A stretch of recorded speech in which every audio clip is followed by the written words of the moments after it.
Bueno, pues estamos con Jonathan Racionero del Grupo Municipal Valladolid Toma la Palabra del Ayuntamiento de Valladolid en esta segunda parte de dar caña a los partidos políticos del Consejo de la Juventud. Ya sabes que antes de las elecciones hicimos un pequeño debate electoral entre los candidatos, bueno, entre los grupos, y ahora volvemos, tras 2 años de legislatura, a tomar las medidas de cómo han ido estos 2 años. Desde el Consejo de la Juventud tenemos muy claro que la juventud tiene talento, está movida y que hacemos cosas muy guapas, como dice nuestro lema. Y por ello, lo primero que os voy a preguntar es qué estrategias están llevando desde el Ayuntamiento de Valladolid para impulsar el emprendimiento en nuestra ciudad y cómo trabajáis este tema desde la oposición. Bueno, en primer lugar, me gustaría gastar un minuto en felicitaros por este tipo de iniciativas, igual que la que tuvo lugar durante la campaña, porque creo que es muy positivo que siempre decimos que nos acercamos a la gente joven, que hay que escucharles, pero luego realmente muchas veces no lo hacemos. O lo hacemos de una forma como muy limitada, de que damos un día, nos cuentes cuatro cosas y luego ya veremos qué hacemos, ¿no? Yo creo que este tipo de iniciativas son muy importantes y bueno, pues estoy muy contento de estar aquí, poder bueno, pues contrastar ideas con vosotros y con vosotras y con el resto de compañeros y compañeras del ayuntamiento. En cuanto a líneas estratégicas por el tema de retención del talento, yo, bueno, pues no hace falta que yo os diga demasiado. Muchas veces simplemente con ir a las redes sociales o con ir a Google y buscar qué está implementando el ayuntamiento en este tipo de medidas para poder retener talento en Valladolid o en cualquier otro sitio, muchas veces hablando de Castilla y León, pues es entre cero y ninguna, ¿vale? O son iniciativas, por ejemplo, que ya llevan en marcha muchísimo tiempo. Aquí en su día se pusieron ya en el anterior mandato, en los dos anteriores mandatos, se pusieron un tipo de ayudas para retener, más que para retener, incluso para poder traer el talento que había salido fuera de la ciudad, ¿no? Y sobre todo porque lo que yo pienso, lo que nosotros pensamos, es que llevar a cabo ideas propias es muy difícil, ¿vale? Hablamos siempre de los grandes emprendedores y grandes emprendedoras que muchas veces lo que tienen detrás es un gran refuerzo para poder emprender, ¿no? Pero ¿qué pasa con todos aquellos y aquellas que parten de cero, ¿no? Que no tienen medios y que tienen unas ideas francamente buenas, pero que no tienen ni un tipo de respaldo para poder sacarlas adelante, ¿no? Yo creo que es realmente el problema al que nos enfrentamos. Más allá del burocrático, sobre todo, hace falta pasta. Y para poder poner ideas en funcionamiento hace falta ese dinero, ¿no? ¿A qué se enfrenta la juventud y no solo la juventud en este país, en esta comunidad y en esta ciudad? Pues a la precariedad económica. Si tú tienes que mantener tu vida con apenas 1.000 euros o con poco más de 1.000 euros, ¿cómo vas a generar ahorros para poder poner en funcionamiento una de tus ideas? Es que realmente es imposible. Y yo creo que las ayudas que suelen existir no suelen ser suficientes tampoco, porque la ayuda te parchea en un momento puntual, ¿no? Pero cuando el problema es un problema estructural, es decir, cuando se te acaba ese dinero o cuando ese dinero es insuficiente para poner tu vida en funcionamiento, ¿qué es lo que haces? No puedes llevarlas a cabo. Así hay miles y miles de ideas que estoy convencido y estamos convencidos de que se quedan en el tintero. Y ante esto, bueno, pues lo que vemos es inmovilidad. Hay cosas como que funcionan muy bien, la agencia de innovación tiene sus propias ayudas, tiene sus becas, eso hace que se retenga parte del talento que podemos tener en la ciudad, ¿no? Pero luego más adelante, seguramente adelante, algunos datos que seguramente salgan en la conversación y veremos la cantidad de gente que se nos va de la ciudad, que se nos va de la comunidad y el poco retorno que tenemos.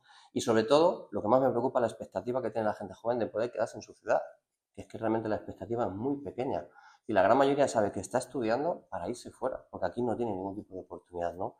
Creo que el ayuntamiento tendría que ser más valiente, creo que no es un tema prioritario para ellos, creo que la gente joven no es un tema prioritario para ellos. A mí no me gusta hablar de gente joven como un colectivo, no soy colectivo, soy la tercera parte de la sociedad en esta ciudad y creo que es muy importante que se tomen en serio este tema y que realmente empiecen a pensar, a planificar algún tipo de medida que realmente sea efectiva. Por poner algunos ejemplos de lo que se ha hecho, de las ideas que nosotros traíamos, fijaros, casi todo el mundo ya sabía de que ha habido una pandemia en este país y que hemos estado, y ojo, una pandemia que venía justo de los últimos coletazos de una crisis económica y que ha enlazado con el problema que tenemos en Europa y los problemas que hemos tenido a niveles energéticos que han hecho el encarecimiento de los precios, ¿no? La gente se olvida de que hubo una pandemia, todo eso paralizó y este ayuntamiento puso 12 millones de euros encima de la mesa para que las pequeñas empresas de esta ciudad pudieran continuar su actividad. La gran mayoría de esas empresas, y muchas de ellas de hostelería, por desgracia es donde la gente joven más trabaja, pero claro, son las que pudieron mantener ese trabajo y pudieron pues, mantener su puesto de trabajo y por lo tanto mantener su actividad económica. Cosas que llevamos nosotros en el programa, pues una cosa para mí muy importante, por no liar tampoco y tampoco traer aquí desgranar todo un programa electoral, ¿no? Nosotros creemos mucho siempre en la economía de los barrios, es decir, los barrios se están muriendo. Cualquiera que se pase por cualquiera de los barrios históricos de Valladolid verá que en cada calle, en la gran mayoría de las calles, cada vez se cierran más comercios. Unos por imposibilidad, otros por subidas de alquileres, otros porque la gente se jubila y no se ha pensado en una tasa de reposición realmente para que se puedan otras personas más jóvenes coger esos comercios que ya estaban funcionando y que simplemente cierran porque la gente se está jubilando. Fijaros, hay 1.322 locales aproximadamente vacíos en Valladolid. Y no hay un plan. Nosotros llevamos a cabo el hecho de tener bonificaciones, incluso igual que existe la vivienda pública, poder tener, bueno, o acceder a estos locales, poder comprarlos o tener un cierto tipo de cesión hacia el ayuntamiento y que el ayuntamiento los pusiera con bajos alquileres, una cesión gratuita a gente para que pudiera llevar a cabo sus propias ideas y sus propios proyectos. Creemos que quizás no sea o no tenga el ruido que puedan tener muchas veces cuando hablamos de la gran innovación, pero creemos que hay que partir de lo más básico. Y es que no todo el mundo tiene esa preparación en cuanto a conocimientos ni en cuanto a parte económica para llevar a cabo proyectos grandes. Hay gente que a lo mejor se dedica a la artesanía y lo que quiere es un lugar donde poder vender eso que está realizando, ¿no? ¿Qué ocurre? Que no hay locales disponibles a un precio asequible para que la gente pueda funcionar. Nos llenamos la boca con el tema del comercio local, pero realmente ¿qué se hace por ello? Absolutamente nada. Estas son algunas de las cositas que nosotros llevábamos y que, bueno, pues que seguramente seguimos defendiendo y que defenderemos en el futuro. Mencionabas antes toda esa gente, todos esos jóvenes que se han tenido que ir de nuestra ciudad, Castilla y León y Valladolid. Los jóvenes vivimos una falta de oportunidades, despoblación, todas estas cuestiones que nos afectan a nuestra tierra. El Partido Popular llevaba en su programa electoral el programa Volvemos a Valladolid, que pretendía crear como una red de migrantes vallisoletanos que volvieran a la ciudad. ¿Qué está haciendo el ayuntamiento al respecto y qué iniciativas estáis llevando desde la oposición? Bueno, pues este nombre de Volvemos a Valladolid está muy bien. Es como el programa este de televisión, ¿no? De Volvemos al pueblo, me vuelvo al pueblo. Os vuelvo a decir lo mismo. Buscar en la red a ver si realmente se ha puesto en funcionamiento. Esto es algo que la anterior corporación sí llevó a cabo y que se tuvo que paralizar cuando llegó la pandemia. Vale, puso en funcionamiento este tipo de ayudas para que la gente pudiera retornar, sobre todo la gente joven. Fijaros los datos que os voy a dar. Nuestra comunidad actualmente está muy por encima de la media en el paro juvenil. Estamos rondando el 31%, cuando la media es el 19%. Hemos bajado 5 puntos en los últimos años por las medidas que se han implementado desde el gobierno central, pero es que seguimos teniendo un 31% de paro juvenil. Esto es una barbaridad. Nuestra comunidad es una barbaridad. Fijaros además, según los datos a finales del año 2023, entre los años 1999 y 2019, es decir, en esos 20 años, 90.000 castellano-leoneses y castellano-leonesas abandonaron la comunidad autónoma en busca de otras oportunidades. El porcentaje de castellano-leoneses y castellano-leonesas viviendo en otros territorios sigue siendo de un 25%, es decir, 1 de cada 4 de estas personas que se fueron siguen viviendo fuera. ¿De acuerdo?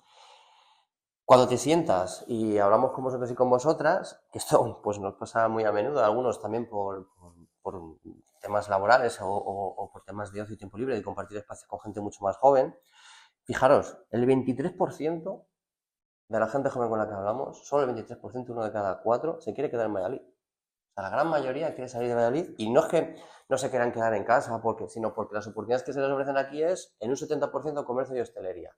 Es decir, que tú te tiras 4 años, 5 años estudiando, te estudias un máster a Mayones, pagas una pasta, ¿para qué? Para ir a trabajar a un bar, para ir a trabajar a un comercio y cobrar el salario mínimo interprofesional de unas condiciones de mierda.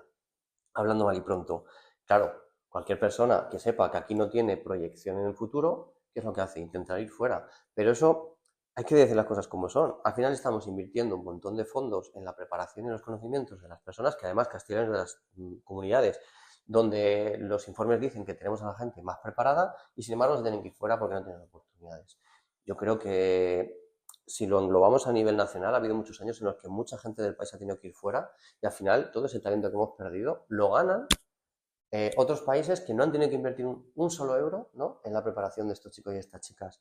Yo creo que esto es algo que ahora se ha puesto mucho el ojo, yo creo que encima de ello, pero claro, es verdad que los cambios y las medidas que se implementan tardan siempre en desarrollarse, ¿no? Hay gente que a lo mejor se ha ido fuera, con muchos amigos y amigas que se han tenido que ir fuera a trabajar y que siguen fuera trabajando, y que la media está entre 10 y 15 años que se quedan fuera. Y cuando vuelven muchas veces es porque, bueno, sus familias, sus padres y sus madres van haciendo mayores, los abuelos y abuelas también, y al final quieren estar un poco más cerca de las familias, porque con cierta edad vemos muy bien esto de salir fuera, ¿no? Pero según van aumentando los años, lo que vemos es que las raíces al final de donde somos nos tiran, ¿no?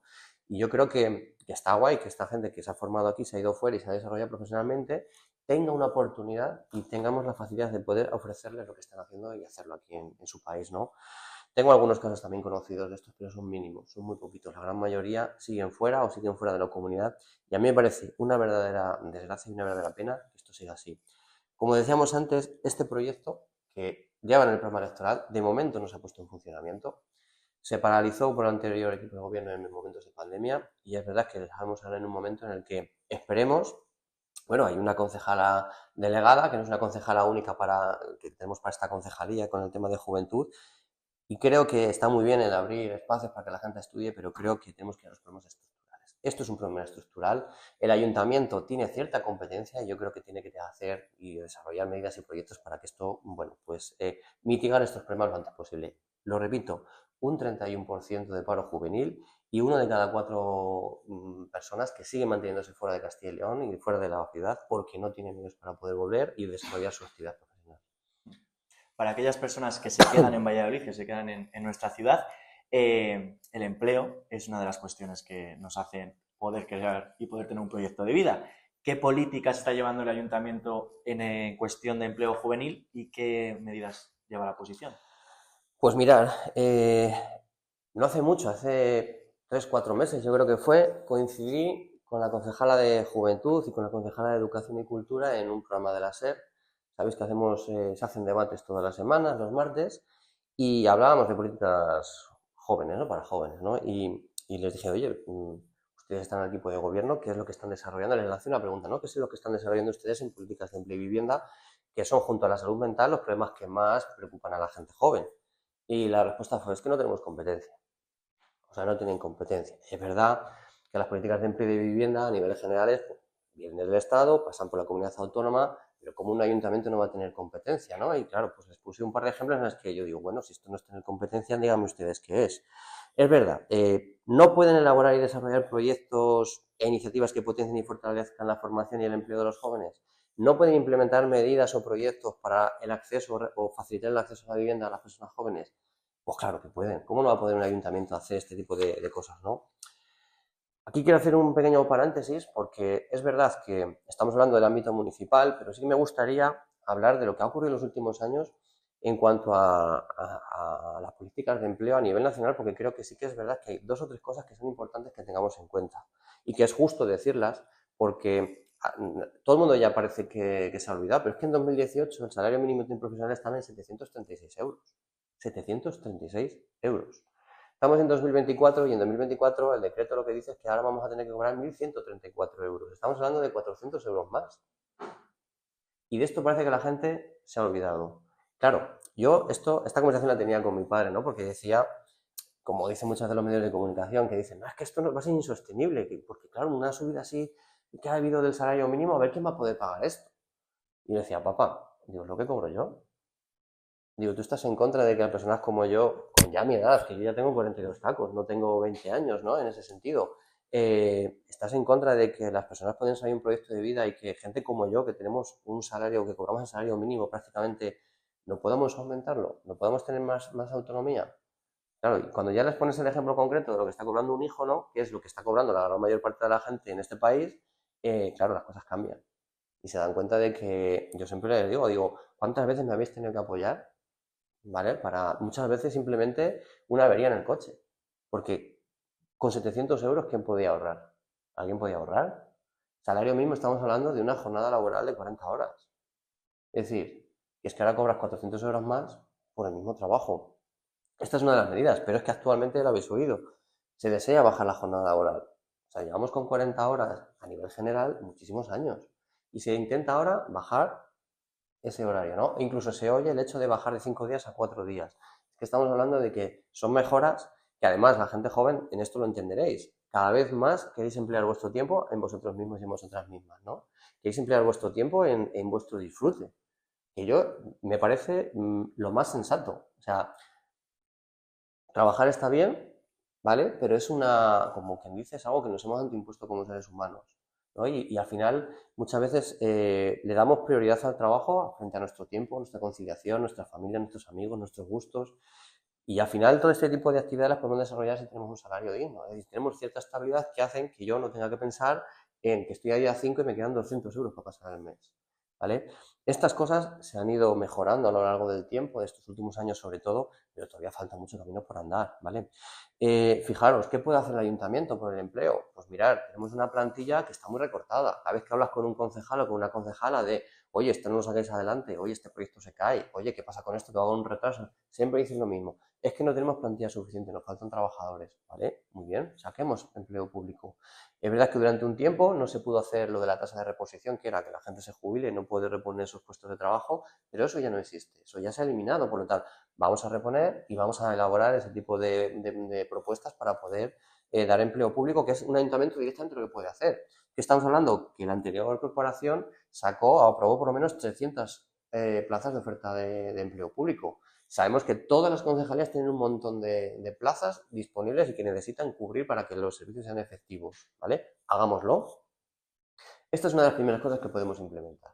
Y yo creo que es la más importante, porque ¿quién no quiere muchas veces trabajar en lo público? Un trabajo estable. ¿Quién no quiere ser funcionario en este país? O funcionaria. ¿Quién no quiere tener estabilidad, no? No todo el mundo quiere, pero es verdad que poder tener acceso a ello y a un trabajo que te va a garantizar mucha estabilidad a lo largo de tu vida, creo que es un buen comienzo y este ayuntamiento, claro que tiene competencia en ello, es su competencia, de hecho. Cortamos. ¿Sí? No habéis dicho nada. Bueno, pues ahora vamos a hablar un poco de nosotros, del Consejo de la Juventud, de nuestro trabajo en la ciudad y los jóvenes de Valladolid. Primero te quería preguntar cuál es vuestro contacto con el Consejo, cómo trabajáis con nosotros y qué visión tenéis de nosotros también. Bueno, pues una visión muy mala, ¿no? No, hombre, todo lo contrario. A ver, nuestra relación con el Consejo no es nueva, no es algo que porque justo hayamos entrado en política, ¿no? Tengamos que tener por referencia hacia vosotros y vosotras, porque es parte de lo que tenemos que elaborar para el programa electoral. No, yo creo que en este caso, por lo menos lo que tiene que ver con nuestro grupo municipal y nuestra gente, siempre ha estado súper ligada a los diferentes consejos de la juventud, no solo al local, sino también al provincial y al autonómico, de donde provenía nuestro concejal Alberto Bustos, que durante los primeros 4 años tuvo la parte de concejalía de juventud y que creo que es el perfil perfecto de persona que tiene que estar en un puesto político cerca de la gente joven, porque desde pequeño, ¿vale? Ha estado en diferentes entornos asociativos, en diferentes asociaciones, ha formado parte de los consejos y yo creo que fue una de las mejores decisiones del anterior equipo de gobierno cuando le entregó esa parte de la concejalía, ¿no? No puedo estar mejor tan de acuerdo cuando en los últimos 4 años esa parte de la concejalía la pusieron en otro sitio y se la quitaron a él. Pero bueno, yo creo que siempre ha estado trabajando por la juventud. Yo creo que el hecho de llevar políticas de participación muy cercanas a la juventud y políticas de, referidas al deporte, ¿no? También le dejaron tema de vaya tarde, vaya noche. Y además los datos fueron muy exponenciales en todo su mandato. Porque es verdad que eran 2 proyectos que iniciaron la corporación anterior, pero estaban muertos. Yo los recuerdo perfectamente justo antes de hacer un cambio de gobierno, ¿no?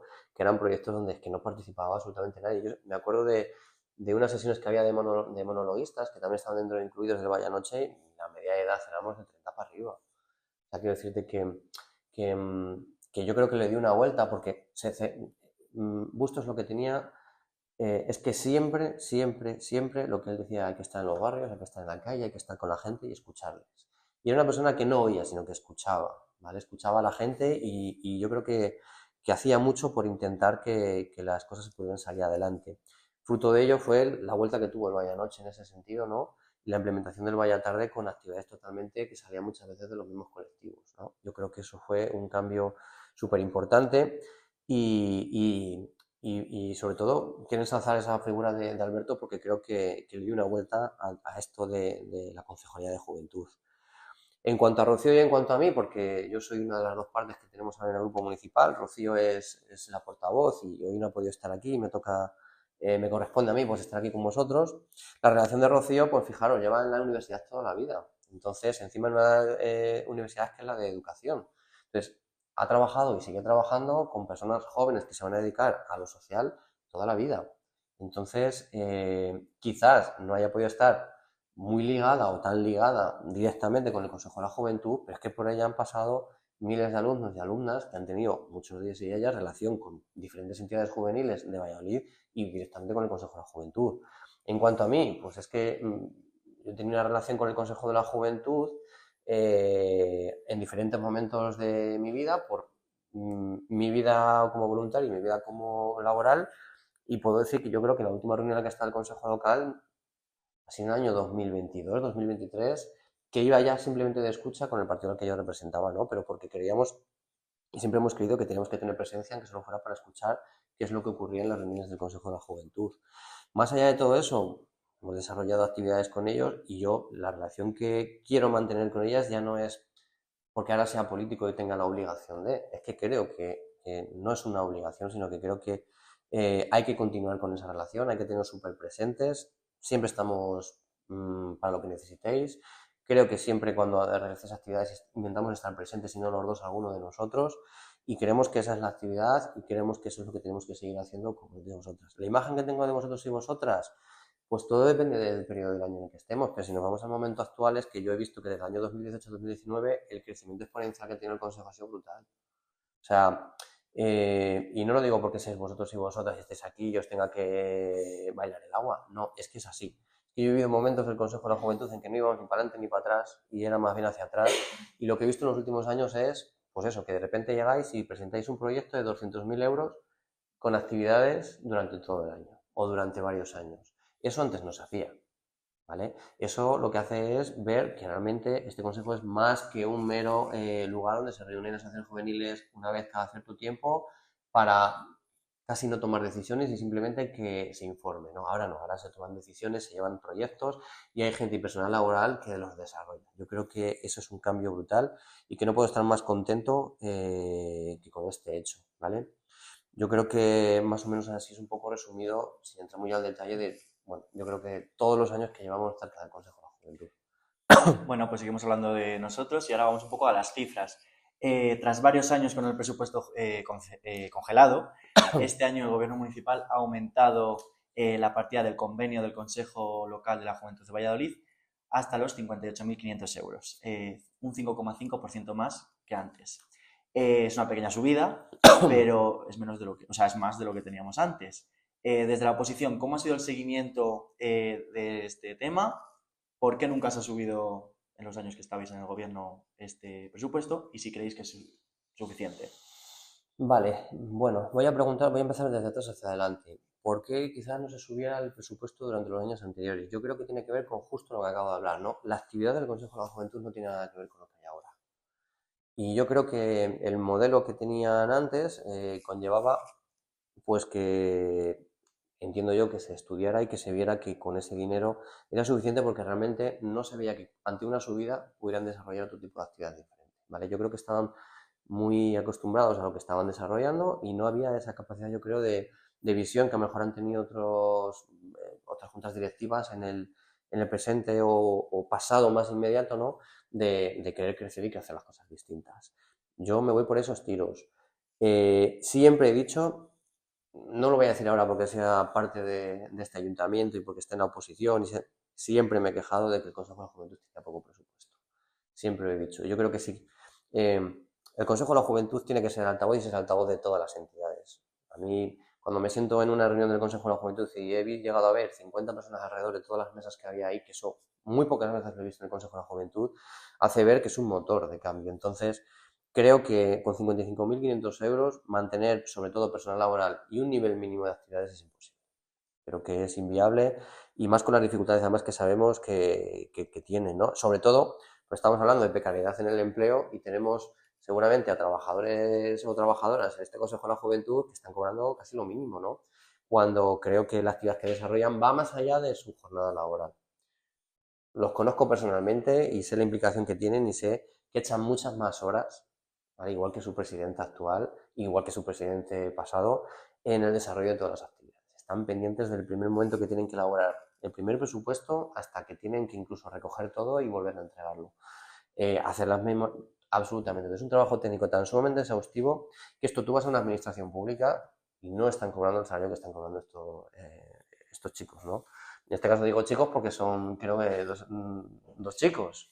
Pero si hay más personas, diría lo mismo, ¿no? Al final, esto es lo que se enfrenta la gente joven. Trabajo precarizado y una voluntad bestial de sacar cosas adelante, de sacar ideas propias y de cambiar lo que la sociedad percibe en Valladolid a mejor de la gente joven.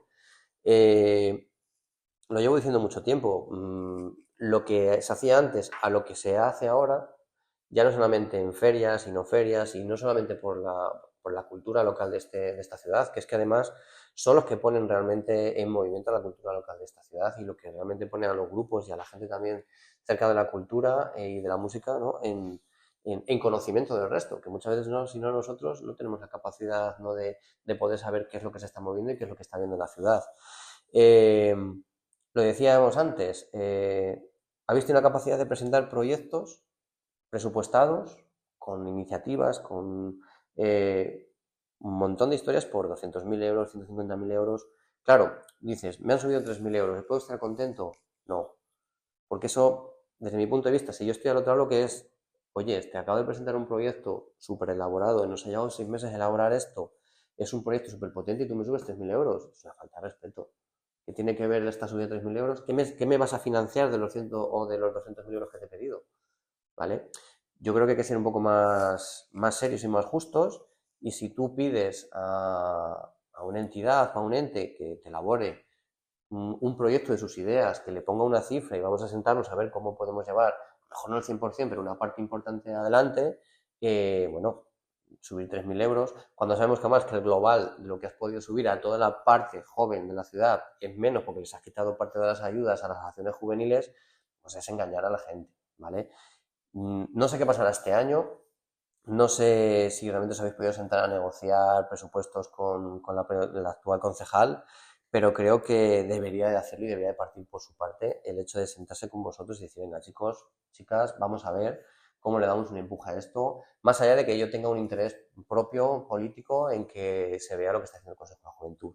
El Consejo de la Juventud, por desgracia, muchas veces se ha utilizado como una herramienta política y yo creo que va más allá. ¿Son un elemento político? Sí. Estamos englobando la gran parte de la juventud de esta ciudad, pero no se puede emplear como un elemento político desde los partidos. Creo que hay que sentarse y creo que si las ideas están encima de la mesa, están bien elaboradas y hay un presupuesto encima de la mesa, 3.000 euros se me queda muy insuficiente. Yo no puedo prometer que si dentro de 2 años y medio volvemos a gobernar nosotros, porque es verdad que cuando se forma un gobierno y sobre todo es a lo mejor una parte minoritaria es muy complejo, sobre todo cuando no tienes competencia, ¿no? Pero creo que esto es insuficiente. Nosotros en campaña, y ellos lo saben porque además les hemos invitado siempre a nuestros actos, al Consejo de la Juventud hemos tenido muy presente en nuestra forma de argumentar y en los argumentos, sobre todo de cara a la gente joven. Era una parte que me tocaba llevar a mí y siempre la llevaba preparada y siempre los he tenido presentes porque creo que el Consejo de la Juventud es el pulmón y el motor de la gente joven en Madrid y bueno, yo creo que hay que apostar fuerte por ellos. En la ciudad tenemos, como ya sabemos, 2 espacios jóvenes, un tercero en el Pinar, y por él pasan durante todo el año jóvenes con muchísimas actividades. Ahora bien, ¿qué os parece la gestión que se está llevando a cabo desde el ayuntamiento de estos espacios jóvenes? Bueno, pues lo que vemos es la maquinaria del PP en pleno funcionamiento, ¿no? Esto contesta a lo que ellos entienden por un modelo de ciudad y de sociedad. Pongo 2 ejemplos. Modelo de ciudad de la anterior corporación, un modelo mucho más sostenible, mucho más cercano a la gente, ¿vale? Y mucho más sencillo.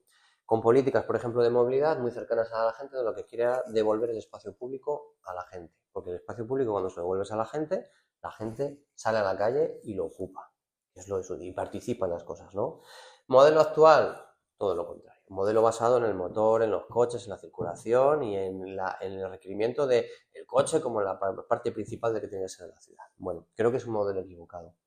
Con el modelo de gestión muchas veces de espacios públicos o de espacios compartidos o participativos, nos pasa lo mismo. Hemos tenido problemas con los presupuestos participativos porque no llevan adelante realmente con ahínco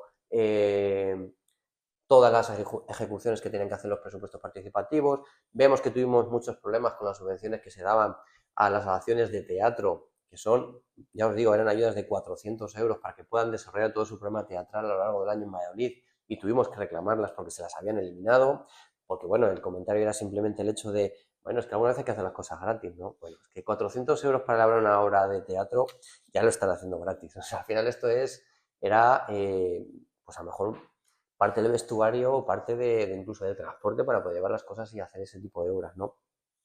Con los espacios jóvenes, bueno, pues sabemos que se desarrollaban o que la forma de que se pudiera acceder para poder gestionarlos era muy distinta. Uno de ellos, el de Espacio Sur, además, eran gente súper cercana, con una forma de ver y de llevarlo totalmente distinta, y que no tenemos que olvidar que el Espacio Sur, con el poquito espacio que tenía, porque es un espacio pequeñito, han desarrollado un montón de actividades que encima han hecho que chicos y chicas como vosotros, que ahora pues tienen algo más de edad, potenciaran sus proyectos de vida y pudieran tener locales y lugares donde poder ensayar y desarrollar sus ideas para su proyecto laboral. ¿Vale? Yo siempre me acuerdo de la gente de Anden 47. La gente de Anden 47, que es ahora mismo pues una escuela que tenemos vamos, de arte, de baile y de cultura urbana, que esos chicos siempre dicen que nacieron en un local de las Delicias, pero que gracias también a la cesión de los espacios en el Espacio Sur pudieron desarrollar sus ideas y llevarlo a lo que hoy tienen, que tener una escuela espectacular. Que, vamos, que no la conozcan en Valladolid, que es muy raro, independientemente de la edad que tenga, ¿no? Bueno, el modelo de gestionar es distinto, ¿no? Ahora pues se opta porque megaempresas accedan a ellas y muchas veces que ni siquiera pertenezcan a la ciudad. Esa es la forma que tenemos de fomentar realmente la economía en la ciudad, trayendo o realmente licitando para que las empresas propias que tenemos aquí no se puedan presentar, porque pedimos unos estudios de negocio y demás que sean imposibles y que al final tenga que venir empresas de fuera a gestionarlo todo de golpe y porrazo. Bueno, pues es un modelo de gestión totalmente distinto. Nos pasa con esto y nos pasa con otras muchísimas cosas. La zona del Pinar, un proyecto que nace de gente cercana que ve una zona abandonada, que le presenta un proyecto al ayuntamiento para sacar eso adelante y ponerlo al servicio de la ciudad, donde cualquiera podía pedir ese espacio para hacer sus actividades, y de repente queremos cambiar el modelo. Queremos acabar a lo mejor con un convenio y dar otra forma de trabajar ese espacio. Es un error. Es un error porque al final le estás quitando participación y capacidad de participar a la gente. Estás diciendo que ese espacio, que era de los poquitos que tenemos para gente joven, ¿no? de fuera, en la naturaleza, donde poder desarrollar actividades de medio ambiente o en el medio natural, que siempre tienen una sonrisa a la hora de cederte el espacio e incluso de invitarte a que pudieras participar, y de repente esto ya no vale. Le tenemos que dar otro tipo de gestión, porque esto parece que es casi, no sé, se le está explotando todo lo que se puede, ¿no? Pero sí era una zona que estaba abandonada desde hace muchísimos años, y esta gente lo ha levantado, y ahora cuando lo tiene levantado y empieza a desarrollar sus actividades, decimos que a lo mejor ya el convenio tiene que finalizar. Bueno, queremos que esta forma de encauzar y entender la participación y la vida social en la ciudad es totalmente equivocada. Yo no sé si se van a dar cuenta, ya llevan año y medio en el gobierno, y lo que antes podíamos pensar que a lo mejor no entendían o que no comprendían porque acaban de llegar y a lo mejor no estaban puestos al día, que era su trabajo, bueno, pues empezamos a ver que ya no era una cuestión de no saber, es una cuestión de querer hacer las cosas totalmente distintas. Creen en un modelo de ciudad y de sociedad distinto, y bueno, pues ahí no nos vamos a encontrar nunca. Hemos estado hablando antes de trabajo, que es una de las inquietudes que tiene la juventud, pero otra de ellas, que las que más nos preocupa, también es la salud mental. Todos lo tenemos claro, el Partido Popular en su programa para las elecciones traía esa propuesta para aumentar los puestos y esos recursos a la juventud sobre la salud mental. En la legislatura anterior, ¿qué habéis hecho y qué se está haciendo ahora? Pues mira, en la legislatura anterior, en el mandato anterior, la parte de salud mental venía de una forma como muy transversal dentro del plan de salud, pero no tenía un espacio propio, o tenía un espacio propio, pero con 3 puntos como muy abiertos, no había nada específico. Es curioso que el PP llevara en su programa electoral algo sobre el tema de salud mental, pero sí que es cierto que a la oposición nos viene muy bien muchas veces leer y estudiar los programas electorales, porque a la hora de proponer algún tipo de medida o alguna moción para llevarla al Pleno de Valladolid, que la aprobemos todos, nos viene muy bien porque dices, una forma de argumentarlo es, ustedes lo llevan en el programa electoral, con lo cual será fácil ponernos de acuerdo. Hay que decir que, y esto es así, que el primer acuerdo institucional que hubo en este ayuntamiento fue por una moción preparada y propuesta por nuestro grupo municipal. Quien llevó una moción al Pleno, que creo que fue la segunda moción o tercera moción que presentamos, hablando de salud mental y de que había que poner medidas específicas para la salud mental, fue Toma la Palabra. Fue Valladolid, Toma la Palabra. No fue ni Vox, ni PP, ni el Grupo Socialista, fuimos nosotros, ¿vale? Y hay que decir, en verdad, que la primera, o sea, cuando se estaba en el momento de votar, ¿vale? No estaban a favor de votar para sacarla adelante. Pero fuimos capaces de sacar un acuerdo para sentarnos tranquilamente durante ese mes, poder acercar posturas y llevarlo al siguiente pleno con un acuerdo institucional. Eso se consiguió. Y sacamos varios acuerdos. Uno de esos acuerdos es el sistema o el servicio de orientación que existe en los centros cívicos para gente joven. Es un sistema o un servicio que no podemos decir que es de tratamiento o para trabajar con chicos y chicas el tema de salud mental, pero sí de orientación, porque lo que veíamos o lo que se ve es que muchas veces la única salida que tiene, o las dos únicas salidas que tiene una persona para acercarse a un profesional de salud mental es o por la seguridad social o sanidad, que tardan muchas veces mucho tiempo y que no hay un seguimiento exhaustivo, o por lo privado. Y no todo el mundo se puede permitir esto, ¿no? Pero muchas veces los chavales jóvenes saben que tienen un problema, pero no son capaces de externalizarlo, ¿no? No son capaces de hablarlo con su familia, con sus amigos. Y lo que queríamos con este servicio era que tuvieran un primer lugar de acercamiento para que, bueno, pues realmente fueran conscientes de si tengo un problema con mi salud mental, ¿no? ¿Cuáles son los recursos a los que puedo acudir? Bueno, pues esto se puso en funcionamiento. El segundo acuerdo que llevábamos era el hecho de crear una mesa propia de grupo de trabajo de salud mental. Eso ya se ha creado y está funcionando. Ahora lo que le falta, sobre todo es, hemos puesto en común a todas las entidades, a todas las entidades que han querido participar, que trabajan con salud mental, y ahora lo que falta es llevar adelante, pues, implementar medidas de forma conjunta, ¿no? Creemos que es muy importante, sé que se ha aprobado una medida que lo que vamos a hacer es sacar una campaña conjunta en favor de la salud mental. Es verdad que la salud mental no afecta solo a personas jóvenes, pero es verdad que estamos muy preocupados porque la salud mental, cualquiera que esté cerca de gente joven, sabe que es la primera causa de preocupación para la gente joven y creemos que, bueno, que tenemos que estar como entes públicos cerca de implementar más medidas para que realmente este problema, sobre todo ir a la raíz, porque ¿cuál es la raíz de que los chavales o las chavalas jóvenes tengan problemas con la salud mental? No, pues habrá que ir a ello. ¿Temas de empleo? Pues seguramente sí. ¿Temas de estabilidad laboral? Pues seguramente sí. ¿Temas de vivienda, de no poder emanciparse, de tener que retrasar muchísimo la edad de poder salir de casa? Pues seguramente sí. ¿Temas que tienen que ver con el sistema educativo? Pues seguramente sí. Bueno, pues nos falta mucho por elaborar porque es más, no tenemos, por ejemplo, datos a nivel local. Pedimos también que se crea un observatorio a nivel local para poder ver cuáles son los datos de Valladolid. ¿Tenemos realmente un problema de salud mental? Vamos a trabajar en ello. Los datos que tenemos son autonómicos, ¿vale? Entonces, bueno, para hacer un buen diagnóstico hay que tener los datos y, bueno, esto fue un acuerdo que no fuimos capaces de sacar adelante, ¿vale? Pero bueno, seguiremos insistiendo. ¿Es suficiente lo que se está haciendo? No, no es suficiente, ni en el ámbito local ni en el ámbito autonómico, y yo creo que tampoco en el ámbito nacional. Hay que seguir trabajando y sabemos que es la principal preocupación que tenéis y queremos que hay que seguir trabajando en ello. Bueno, cuando hablamos de Valladolid no solo hablamos de la ciudad, sino que hablamos de todos los pueblos que la rodean, ¿no? Su alfoz. Hablamos de La Cisterniga, Renedo, Laguna, Arroyo, Santovenia. Unos pueblos que no cuentan con un transporte urbano como otras ciudades. Hay ciudades en las que se puede pagar con la misma tarjeta, tienen rutas que recorren la ciudad, otras con muchas más frecuencias. ¿Por qué en Valladolid no contamos con una estructura de transporte público así? Bueno, es un tema muy complejo, ¿vale? Yo estoy convencido que no tengo toda la información, pero es verdad que Castilla y León es muy compleja en sí, ¿no? Y este es un tema, el tema de la movilidad, muy complejo porque es una comunidad muy grande. Luego iremos a Valladolid, ¿no? Pero tenéis que pensar que la competencia en este tipo de movilidades interurbanas o periurbanas las tiene la Junta de Castilla y León. Entonces, al final, quien tiene que poner toda la carne en el asador para poder realmente elaborar un buen plan o un buen sistema de movilidad, tienen que ser ellos, ¿no? Es verdad que nosotros podemos complementar, lo habéis dicho, Cisterniga, Simancas, si no recuerdo mal, Pontevedra tiene líneas de Aguasa, ¿no? Y luego tiene subcontratadas a otros tipos de empresas, ¿no? Que se encargan un poco del transporte al resto más o menos de la provincia, sobre todo a los pueblos más cercanos. E incluso, fijaros, tiene acuerdos con Renfe, ¿no? Porque hay líneas de Renfe de estas de no es cercanía, sino de media distancia, que de Medina del Campo hasta Palencia, pasa por diferentes pueblos y también, ¿no? ¿Es suficiente? Pues sabemos que no, pero ojo, no solo porque digáis las frecuencias o los lugares en los que sale, pues es que al final tienes que ir hasta la estación de autobuses o el intercambiador que hay en Filipinos para poder ir a todos los sitios, ¿no? No solo es eso, es que una provincia como Valladolid, no solamente los pueblos del Alfoz, hay muchos más pueblos que también tienen mucha limitación a la hora de poder moverse a la ciudad, ¿no?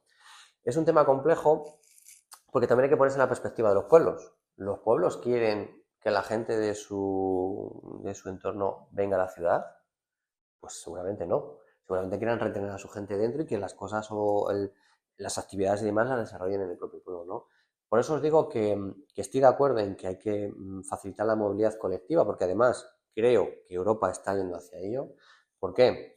No es por entrar en el tema del cambio climático, del medio ambiente, pero está claro que tenemos que ir cambiando la movilidad de la gente para que realmente sea mucho más sostenible.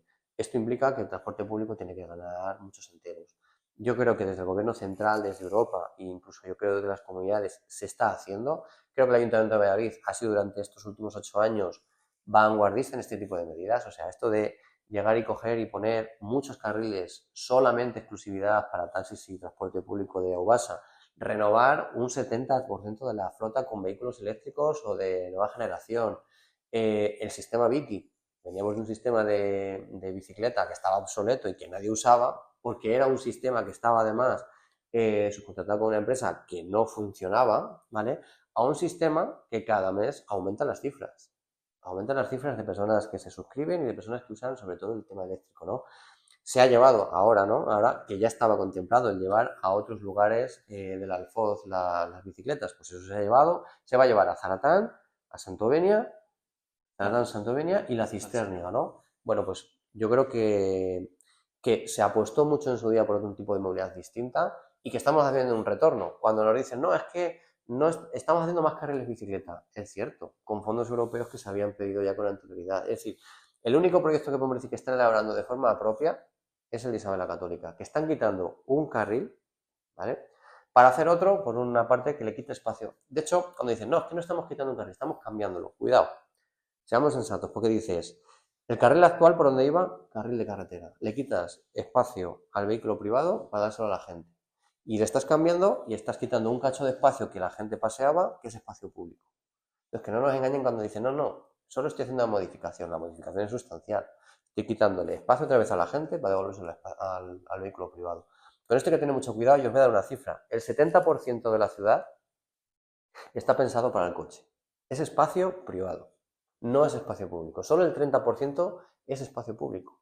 Esto hay que revertirlo. En muchos países del norte, siempre lo ponemos como ejemplo, ¿por qué la gente usa más la bicicleta? Sencillo, priorizaron otro tipo de transporte. Entonces, bueno, en definitiva, hay que apostar por un sistema totalmente distinto. Yo creo que España está en esa senda. Creo que el cambio de gobierno en este sentido ha perjudicado. Aunque las cifras que veáis parece que son positivas, es porque sigue la estela de lo que había antes y por lo tanto, pues claro, las mejoras estaban implementadas, eso tiene un trayecto que todavía pues, se ve notar, ¿no? Creo que la gente a veces está sensibilizada con una forma diferente de moverse. Valladolid no es Madrid. Valladolid llegas a todos los sitios andando en 20 minutos, en bicicleta en 10-12 minutos y en transporte público de la misma forma. Hay que implementar, yo creo que medidas, pero hay que ver bien y respetar también lo que piensan en los pueblos sobre poder movernos por ello, pero creo que estamos en la buena senda y creo que no solamente esta administración, sino también a nivel autonómico esto va a cambiar en los próximos años. Para ir terminando, hemos mencionado antes por encima el tema de la vivienda, que está muy de actualidad. Sí. Entonces quiero preguntarte que desde vuestro partido, ¿qué líneas de trabajo tenéis para mejorar la vivienda?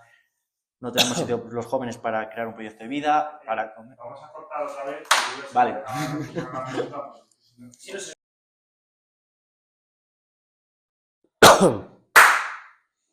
Vale, pues para ir acabando esta charla, vamos a tocar el tema de la vivienda, un tema de actualidad. Los jóvenes no podemos independizarnos, no tenemos un sitio para comer, para formar nuestro proyecto de vida y os queríamos preguntar desde vuestro partido qué medidas, qué iniciativas estáis tomando para arreglar este problema. Bueno, hay que decir que, claro, hemos tenido un cambio de gobierno y el gobierno que teníamos anteriormente, con aquí un concejal también nuestro en urbanismo y vivienda, que era Manuel Sarabia, él tenía muy clara una idea de ciudad totalmente distinta, ¿no? Fijaros, en los años que estuvo, exponencialmente la subida de vivienda pública que tuvimos en Valladolid fue brutal, puso en funcionamiento, aparte de la compra de vivienda y de la rehabilitación de vivienda, otro tipo de proyectos que luego hablaremos de ellos, hasta un total aproximadamente de tener un parque de 500 viviendas públicas, ¿vale? Para uso de la gente. Claro, es que estamos hablando de 500 viviendas públicas que en una ciudad como Madrid puede parecer poco, pero si comparas con otras provincias, por ejemplo, de nuestra misma comunidad, veréis que es que somos la que más parque público tiene. Entonces, ¿qué ocurre? Bueno, pues que habrá que ver lo que hace este equipo de gobierno, pero lo que estamos viendo este año es que apostar lo que es por la vivienda pública no está apostando mucho. Y os voy a poner algún ejemplo concreto, ¿no? Parque de las Glorias. Había un proyecto ya elaborado en funcionamiento y con dinero de fondos europeos para esto. Había una parte que tenía importante que tenía que poner el ayuntamiento, porque los fondos europeos la gran mayoría de las veces lo que hacen es aportar una parte, ¿no? Y tú tienes que aportar el resto. ¿Qué ocurre? Bueno, pues que había un proyecto elaborado para 36 viviendas en el Parque de las Norias que rehabilitaría la zona, y no solamente lo que era la zona habitacional, sino la zona del espacio para compartir. Bueno, pues este equipo de gobierno ha tenido en su haber el hecho de decir, mira, no voy a poner la parte que me corresponde, por lo tanto este proyecto no sale adelante. Si no seguimos invirtiendo en políticas de vivienda pública, lo que ocurre en Valladolid, a lo mejor todavía no ocurre de una forma exagerada como ocurre en otras ciudades, como por ejemplo Madrid o Barcelona, que son altamente tensionadas en esto, ¿no? Pero si la única forma de controlar o equilibrar el mercado de la vivienda es tener mucha vivienda pública. ¿Por qué? Porque es la ley de la oferta y la demanda. Si hay mucha vivienda disponible, los precios bajan. Si hay poca vivienda disponible, los precios se disparan. Claro, cuando una persona cobra poco más de 1.000 euros y tiene que empeñar más del 50% de su salario en el alquiler de una vivienda, contadme a mí de qué vive, ¿vale? Siempre se han hecho estudios y siempre se ha dicho que el máximo que deberíamos de pagar en una vivienda, en el alquiler y en el uso de una vivienda, debería ser como máximo entre el 25 y el 30% del salario que tenemos, ¿no? De la renta que tenemos. Estamos pagando entre el 50 y el 60% solo en pagar la vivienda, más luego suministros y demás, de que vivimos. Es al final lo que decía al principio. Si el día 5 me quedan 200 euros en la cuenta, ¿a dónde voy? O me toca compartir, que bueno, como opción está muy bien y está guay, pero llega un momento en que uno quiere volar solo o sola, ¿no? Y quiere tener su propio proyecto de vida, o quiere vivir solo sola o con su pareja, y el problema es este, que no puedes hacerlo, o lo haces en unas condiciones pues que no te puedes permitir ni siquiera tener un error en tu vida, en el sentido de, tengo coche, tengo que hacer el cambio de aceite, ¿cómo lo hago? ¿De dónde saco los 100 euros o los 150 euros que me hacen falta mayores para esto, ¿no? Hasta ese punto. O sea, al final lo que estamos haciendo es sobrevivir, no vivir. A la gente joven de hoy en día le gusta mucho tener nuevas experiencias, viajar, conocer, me parece lo mejor, esa oportunidad que tengan ahora, sobre todo de disfrutar su tiempo en otros lugares, conociendo a otra gente, porque creo que la diversidad de conocer sitios nuevos hace que pensemos de una forma distinta, ¿no? Pero ¿cómo lo haces? ¿Cómo lo haces si no tienes, no puedes, no tienes capacidad de ahorro? Volvíamos antes al emprendimiento. ¿Cómo emprendo si no soy capaz de ahorrar ni 50 euros al mes? ¿No? Es muy complicado. Fijaros el dato que os voy a dar. Alquilar una vivienda en Valladolid, capital, es cada día más caro. Ahora mismo, ¿vale? Se paga por cada metro cuadrado de media un 9% más que hace un año. Esto hace que para un piso de 85 metros cuadrados, que es algo normal, tampoco es nada de otro mundo, se esté pagando de media en esta ciudad 700 euros al alquiler. 700 euros, ¿vale? Y ojo, hay que ver luego también las condiciones muchas veces de esas casas, que no pensemos que es la típica casa que son todo comodidades, ¿vale? Claro, fijaros, más del 50% de la juventud de Valladolid, con edades entre los 25 y los 34, sigue viviendo con sus padres, con sus madres o su familia, hasta los 34 años. Yo fui capaz de irme con 18 años de casa. Pero es que eso hoy en día no ocurre. Es que muy poca gente se puede ir. Yo tengo muchos amigos de vuestra edad, un pelín más, y siguen viviendo en sus casas, ¿vale? Porque acceder a una vivienda tienes dos opciones, o alquilo o compro. En este país nos han metido en la idea que lo de comprar es la única opción, ¿no? Porque sale mejor, porque si no, como le estoy dando el dinero a otra persona, tengamos la idea de que cuando yo compro una casa no es mía hasta que la he pagado. Mientras tanto sigue siendo del banco. Si yo en algún momento dejo de pagar, el banco me la quita, ¿vale? Y se siguen produciendo desahucios. Igual que hay gente que no puede irse de casa, hay gente que le toca irse de casa y pierde todo absolutamente, ¿vale? Yo creo que ahora mismo es el mayor problema que existe encima de la mesa. Cualquiera que ponga la radio, creo que en una hora que esté escuchando cualquier programa de radio, el tema de vivienda va a salir. No es un problema nuevo, es un problema que viene de muy largo. Es verdad que hay que implementar medidas a nivel nacional. Hace falta mucha vivienda pública porque el mercado está muy difícil, pero este ayuntamiento puede hacer cosas. Y lo que no puede hacer es que proyectos que ya están elaborados, que ya están solamente para sacar adelante, se nos caigan simplemente porque tengo otro tipo de intereses, ¿vale? No tenía dinero para hacer esto, pero sí tenía dinero para gastármelo en rehabilitar o en hacer un puente nuevo con unas esculturas de pánico. Creo que hay que tener prioridades. ¿Qué tenemos de prioridad? Vivienda para la gente, porque estas además eran exclusivamente para gente joven, o un puente con esculturas, ¿vale? Bueno, nosotros como grupo municipal lo tenemos muy claro. Nosotros llevamos como propuesta implementar hasta las 950 viviendas públicas en los siguientes 4 años. Eso conllevaba tener una parte muy importante del presupuesto para poder hacer esto, ¿vale? Bueno, pues seguiremos esa línea. No solamente es eso. Había un programa que era Esto es un proyecto que se ha caído, que ahora mismo lo tienen desde enero totalmente parado y que, bueno, pues invitaba también el que pudiese hacer un alquiler con un presupuesto pequeño, ¿no?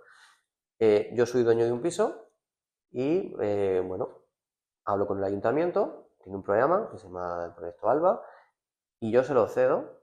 No es que se lo ceda, sino que lo que hago es accedo a unas condiciones que me pone el ayuntamiento de seguridad, ¿vale? En el sentido de, bueno, pues si se produce algún impago, el ayuntamiento responde, ¿vale?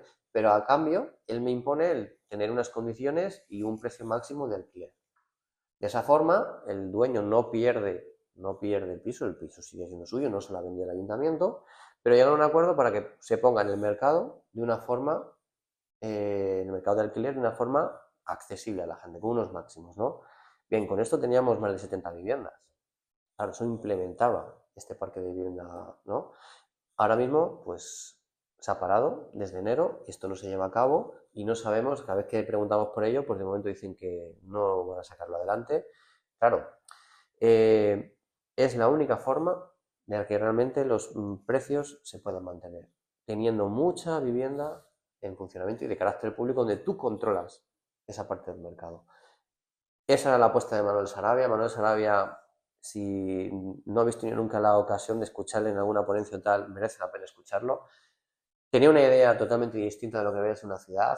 Tenía muy claro cuáles eran las prioridades, que era que la gente pudiera tener acceso a un derecho que es la vivienda digna, y nosotros seguimos esa línea, no podemos seguir otra porque evidentemente Manuel para nosotros, pues en este tema, en el tema de urbanismo, no solamente para nosotros, sino yo creo que para toda la ciudad, bueno, pues era la persona más sabia y que más priorizaba que la gente pudiera vivir de una forma digna. Bueno, pues para terminar esta charla, si quieres, pues dirigirte a los jóvenes de Valladolid con el tema, con lo que consideres en ese momento.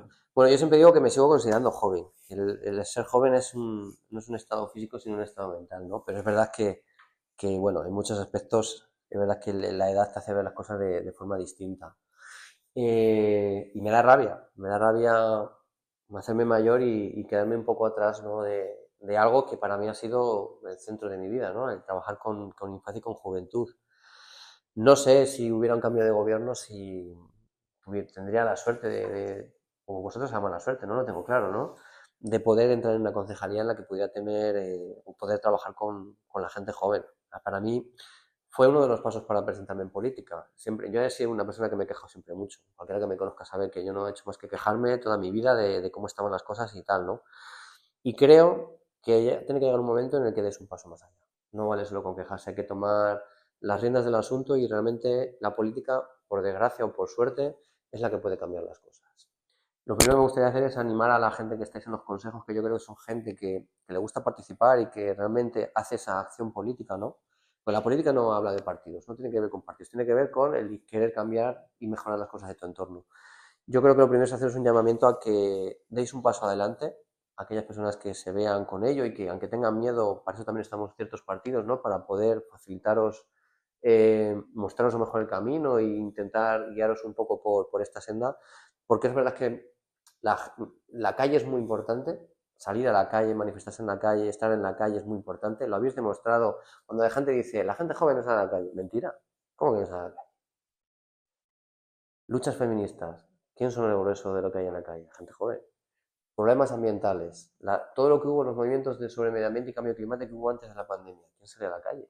¿Quién sacó 500.000 de gente a la calle? La gente joven, ¿vale? Las luchas por la paz, me da igual ahora Palestina, en contra de la guerra, lo que queráis. Un amplio público es gente joven, ¿vale? La gente joven sí se manifiesta, la gente joven sí que lucha, la gente joven sí se mueve. ¿Qué ocurre? Que muchas veces nosotros no lo vemos o no lo escuchamos, ¿vale? Es verdad que a veces no coincidimos en las luchas, pero cuando coincidimos en las luchas vemos que, vamos, el empuje que tenéis vosotros, hace poco está en Madrid en un movimiento animalista, y los movimientos animalistas también son de gente joven, y los antiespecistas también. Es deciros, vosotros tenéis vuestras luchas, que a veces no coinciden con las nuestras, por también un margen de edad, pero ¿cómo que la gente joven no participa de la vida social? Sí, sí participa, ¿vale? ¿Que hay que escucharlo más? Por supuesto que sí. ¿Que a mí me gustaría tener más potestad para realmente intentar facilitar las cosas? También. Y por último, simplemente indicaros que sigáis en esa lucha, que sigáis peleando, que sigáis implicándoos, que luchéis por vuestros derechos y por los derechos de la gente que os rodea, ¿vale? Y que hay ciertos partidos políticos y cierta gente que siempre ha sido cercana, que seguiremos siéndolo y que tenemos las puertas abiertas para cada vez que lo necesitéis, ¿vale? No es una cosa que se dice como coletilla porque queda muy bien al final, sino que es verdad. Hay gente de la Jota que tenemos que dejar algo de la agenda para poder estar con vosotros, lo haremos. Lo hemos hecho siempre y lo seguiremos haciendo y bueno, pues muchas gracias por cedernos este espacio para poder trabajar con vosotros y vosotras y bueno, que esperemos que en el futuro siga habiendo.